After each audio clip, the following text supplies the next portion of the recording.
మీలో చాలామంది పల్నాటి యుద్ధం గురించి మరియు బ్రహ్మనాయుడు మరియు నాగమ్మ గార్ల గురించి తెలిసే ఉంటుంది కదా.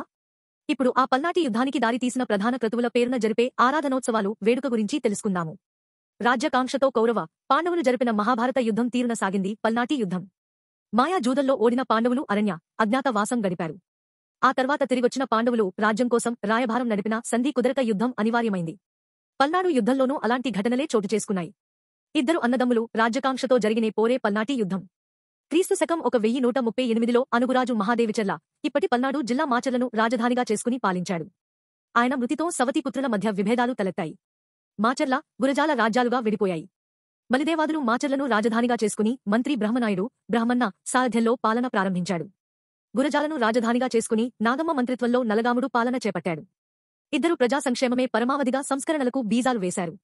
ఈ క్రమంలోనే సరదాగా సాగిన కోడిపందేలు ఇరు రాజ్యాల మధ్య వైషమ్యాలను బట్టబయలు చేశాయి. పట్టుదలకు పోయిన ఇద్దరు రాజులు కోడిపోరుకు దిగారు.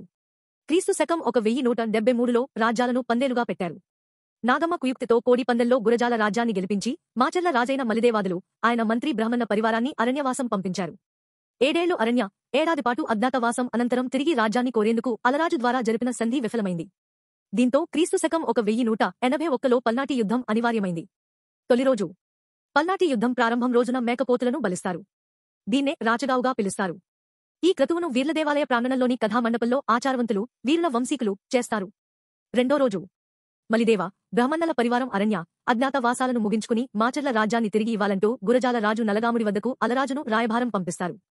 రాయబారి దారి మధ్యలో హత్యకు గురవడంతో పల్నాటి యుద్ధం అనివార్యమవుతుంది. దీని కళ్లకు కట్టినట్లుగా కథామండపంలో వీర విద్యావంతులు గానం చేస్తుండగా ఆచారవంతులు కత్తి సేవ చేస్తారు. మూడో రోజు మలిదేవ, బ్రాహ్మణ పరివారం అరణ్యవాస సమయంలో నల్లమల అటవీ ప్రాంతమైన మండాది పరిసరాల్లో వారికి అన్నపానీయాలను అందించే ఆవులను మేపుతుంటారు. వాటిని వధించేందుకు నాగమ్మ ప్రోద్బలంతో అడవి చెంచులు రావటం, వారిని అడ్డుకునేందుకు లంకన్న భీకరయుద్ధం చేసి మృత్యువాత పడతాడు. విషయం తెలిసి బ్రాహ్మణ పరివారంతో ఆ ప్రాంతానికి రాగా చెంచులు పారిపోతారు. ఈ క్రమంలో లంకన్నకు శంకుతీర్థమిచ్చి బ్రాహ్మణ ముక్తి ప్రసాదిస్తాడు. అనంతరం కులమతాల రక్కసిని రూపుమాపి అందరికీ సహపంక్తి భోజనాలు నిర్వహించిన తీరును ప్రత్యక్షంగా చూపిస్తారు. నాలుగో రోజు పల్నాటి యుద్ధంలో ప్రధాన ఘట్టం కోడిపోరు. క్రీస్తు శకం 1173లో రెంటచింతల మండలం పాల్వాయిలోని పాడేరు గుట్టలపై మాచర్ల, గురజాల రాజ్య ప్రతినిధులు ప్రతిష్టాత్మకంగా కోడిపోరు నిర్వహించారు. బ్రహ్మనాయుడి సారథ్యంలో మాచర్ల రాజులు చిట్టిమల్లు అనే కోడితో పోరుకురాగా, నాగమ్మ నేతృత్వంలో గురజాల రాజు శివంగిడేగతో పోరుకు సిద్ధమవుతారు.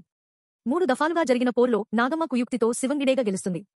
ఈ తతంగాన్ని వీర్లదేవాలయ ప్రాంగణంలోని కోడిపోరు గరిడీలో నిర్వహిస్తారు. ఐదో రోజు క్రీస్తు శకం 1181లో జరిగిన పల్నాటి యుద్ధంలో 66 మంది వీరనాయకులతో పాటు వందలాది మంది సైనికులు మృత్యువాత పడ్డారు. వీరనాయకులు మృతి చెందిన తీరును చూపడమే కల్లిపాడు ఉద్దేశం. ఆచారవంతులు వీరుల ఆయుధాల కొనతాలు పీఠాధిపతి ద్వారా శంకుతీర్థం తీసుకుని యుద్ధక్షేత్రానికి వెళతారు.